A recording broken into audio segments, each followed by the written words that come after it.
ನಮಸ್ಕಾರ ಸ್ನೇಹಿತರೆ ಸಿಬಿಲ್ ಸ್ಕೋರ್ಗಳಿಗೆ ಸಂಬಂಧಪಟ್ಟಂತೆ ಆಗಸ್ಟ್ 1ನೇ ತಾರೀಕಿನಿಂದ ದೇಶಾದ್ಯಂತ ಹೊಸ ನಿಯಮ ಜಾರಿಗೆ ಬರುತ್ತಿದೆ.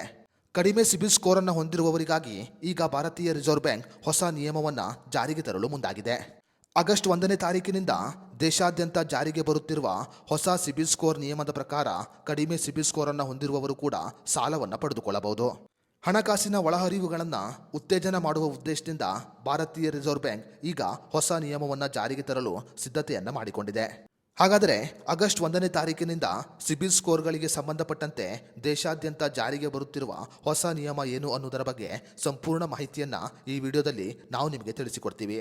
ಅದಕ್ಕೂ ಮುನ್ನ ನೀವಿನ್ನು ವಿಡಿಯೋನ ಲೈಕ್ ಮಾಡಿಲ್ಲ ಅಂದರೆ ಈಗಲೇ ಲೈಕ್ ಮಾಡಿ ಮತ್ತು ನಿಮ್ಮ ಸಿಬಿಲ್ ಸ್ಕೋರ್ ಎಷ್ಟಿದೆ ಅಂತ ನಮಗೆ ಕಮೆಂಟ್ ಮಾಡಿ. ಹೌದು ಸ್ನೇಹಿತರೆ, ಕಡಿಮೆ ಸಿಬಿಲ್ ಸ್ಕೋರ್ಗಳನ್ನು ಆಧರಿಸಿ ಸಾಲವನ್ನು ತಿರಸ್ಕಾರ ಮಾಡದಂತೆ ಮತ್ತು ಹಣಕಾಸು ಉದ್ಯಮಗಳನ್ನು ಗಣನೆಗೆ ತೆಗೆದುಕೊಳ್ಳುವಂತೆ ಈಗ ಭಾರತೀಯ ರಿಸರ್ವ್ ಬ್ಯಾಂಕ್ ಎಲ್ಲ ಬ್ಯಾಂಕುಗಳಿಗೆ ಆದೇಶವನ್ನು ಹೊರಡಿಸಿದೆ. ಸಿಬಿಲ್ ಸ್ಕೋರ್ ಕಡಿಮೆ ಇದೆ ಅನ್ನೋ ಕಾರಣಕ್ಕೆ ಯಾವುದೇ ಸಾಲವನ್ನು ತಿರಸ್ಕಾರ ಮಾಡಬಾರದು. ಒಬ್ಬ ವ್ಯಕ್ತಿಯ ಉದ್ಯಮವನ್ನು ಗಣನೆಗೆ ತೆಗೆದುಕೊಂಡು ಸಾಲವನ್ನು ಮಂಜೂರು ಮಾಡಬೇಕು ಅಂತ ಈಗ ಭಾರತೀಯ ರಿಸರ್ವ್ ಬ್ಯಾಂಕ್ ಆದೇಶವನ್ನು ಹೊರಡಿಸಿದೆ. ಅದೇ ರೀತಿಯಲ್ಲಿ ಯಾವುದೇ ಒಂದು ಬ್ಯಾಂಕ್ ಗ್ರಾಹಕರಿಗೆ ಸಾಲವನ್ನು ನೀಡುವ ಸಮಯದಲ್ಲಿ ಗ್ರಾಹಕರ ಹಣಕಾಸಿನ ಸ್ಥಿತಿ ಮತ್ತು ಅವರ ಹಿಂದಿನ ಪಾವತಿಯ ಇತಿಹಾಸವನ್ನು ಗಣನೆಗೆ ತೆಗೆದುಕೊಳ್ಳಬೇಕು ಅಂತ ಈಗ ಆದೇಶವನ್ನು ಹೊರಡಿಸಲಾಗಿದೆ. ಅದೇ ರೀತಿಯಲ್ಲಿ ಸಾಲವನ್ನು ಆದಷ್ಟು ಬೇಗ ಅನುಮೋದನೆ ಮಾಡಬೇಕು. ಸಿಬಿಲ್ ಸ್ಕೋರ್ ಕಡಿಮೆ ಇದೆ ಅನ್ನುವ ಕಾರಣಕ್ಕೆ ಸಾಲವನ್ನು ಅನುಮೋದನೆ ಮಾಡುವುದು ತಡ ಮಾಡಬಾರದು. ಗ್ರಾಹಕರು ಹಿಂದೆ ಮಾಡಿದ ಸಾಲದ ಇತಿಹಾಸವನ್ನು ಗಮನಿಸಿ ಅವರಿಗೆ ಸಾಲವನ್ನು ಕೊಡಬೇಕು ಅಂತ ಈಗ ಭಾರತೀಯ ರಿಸರ್ವ್ ಬ್ಯಾಂಕ್ ಆದೇಶವನ್ನು ಹೊರಡಿಸಿದೆ. ಇನ್ನು ಸಿಬಿಲ್ ಸ್ಕೋರ್ ಕಂಪನಿಗಳು ಕೂಡ ಪ್ರತಿ ತಿಂಗಳಿಗೆ 2 ಬಾರಿ ಸಿಬಿಲ್ ಸ್ಕೋರ್ಗಳನ್ನು ಅಪ್ಡೇಟ್ ಮಾಡಬೇಕು. ಸಿಬಿಲ್ ಸ್ಕೋರ್ಗಳನ್ನು ಅಪ್ಡೇಟ್ ಮಾಡುವುದರಿಂದ ಗ್ರಾಹಕರಿಗೆ ತ್ವರಿತವಾಗಿ ಸಾಲ ಸಿಗುತ್ತೆ. ಅಷ್ಟೇ ಮಾತ್ರವಲ್ಲದೆ ಬ್ಯಾಂಕುಗಳಿಗೂ ಕೂಡ ಬಡ್ಡಿ ದರವನ್ನು ನಿರ್ಧಾರ ಮಾಡಲು ಸಹಾಯ ಮಾಡಿದಂತಾಗುತ್ತೆ. ಈ ಕಾರಣಗಳಿಂದ ಸಿಬಿಲ್ ಸ್ಕೋರ್ ಕಂಪನಿಗಳು ತಿಂಗಳಿಗೆ 2 ಬಾರಿ ಸಿಬಿಲ್ ಸ್ಕೋರ್ಗಳನ್ನು ಅಪ್ಡೇಟ್ ಮಾಡುವಂತೆ ಈಗ ಆದೇಶವನ್ನು ಹೊರಡಿಸಲಾಗಿದೆ.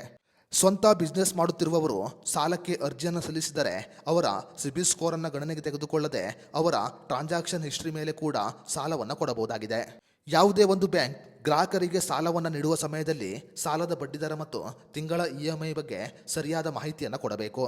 ತಿಂಗಳ EMI ಪಾವತಿ ಮಾಡದಿದ್ದರೆ ಅವರಿಗೆ 90 ದಿನಗಳ ಕಾಲಾವಕಾಶವನ್ನು ಕೊಡಬೇಕು. 3 ತಿಂಗಳ EMI ಮಿಸ್ ಮಾಡಿದರೆ ಅವರಿಗೆ ನೋಟಿಸ್ ಮೂಲಕ ಎಚ್ಚರಿಕೆಯನ್ನು ಕೊಡಬೇಕು. ನೋಟಿಸ್ ಕಳುಹಿಸಿದ ನಂತರ ಕೂಡ ಅವರು ನೋಟಿಸ್ಗೆ ಉತ್ತರವನ್ನು ಕೊಡದೇ ಇದ್ದರೆ ಮುಂದಿನ ಕ್ರಮವನ್ನು ತೆಗೆದುಕೊಳ್ಳಬೇಕು ಅಂತ ಈಗ ಎಲ್ಲ ಬ್ಯಾಂಕುಗಳಿಗೆ ಆದೇಶವನ್ನು ಹೊರಡಿಸಲಾಗಿದೆ. ಅದೇ ರೀತಿಯಲ್ಲಿ ಬ್ಯಾಂಕಿಂಗ್ ಸಿಬ್ಬಂದಿಗಳು ಕೆಲಸದ ಅವಧಿಯಲ್ಲಿ ಮಾತ್ರ ಸಾಲಗಾರರಿಗೆ ಕರೆಯನ್ನು ಮಾಡಬಹುದು. ಬ್ಯಾಂಕಿಂಗ್ ಸಮಯವನ್ನು ಹೊರತುಪಡಿಸಿ ಇನ್ನಾವುದೇ ಸಮಯದಲ್ಲಿ ಸಾಲಗಾರರಿಗೆ ಬ್ಯಾಂಕಿನ ಸಿಬ್ಬಂದಿಗಳು ಕರೆ ಮಾಡುವಂತಿಲ್ಲ. ಈ ಎಲ್ಲ ನಿಯಮಗಳು ಆಗಸ್ಟ್ 1ನೇ ತಾರೀಕಿನಿಂದ ದೇಶಾದ್ಯಂತ ಕಡ್ಡಾಯವಾಗಿ ಜಾರಿಗೆ ಬರಲಿದೆ.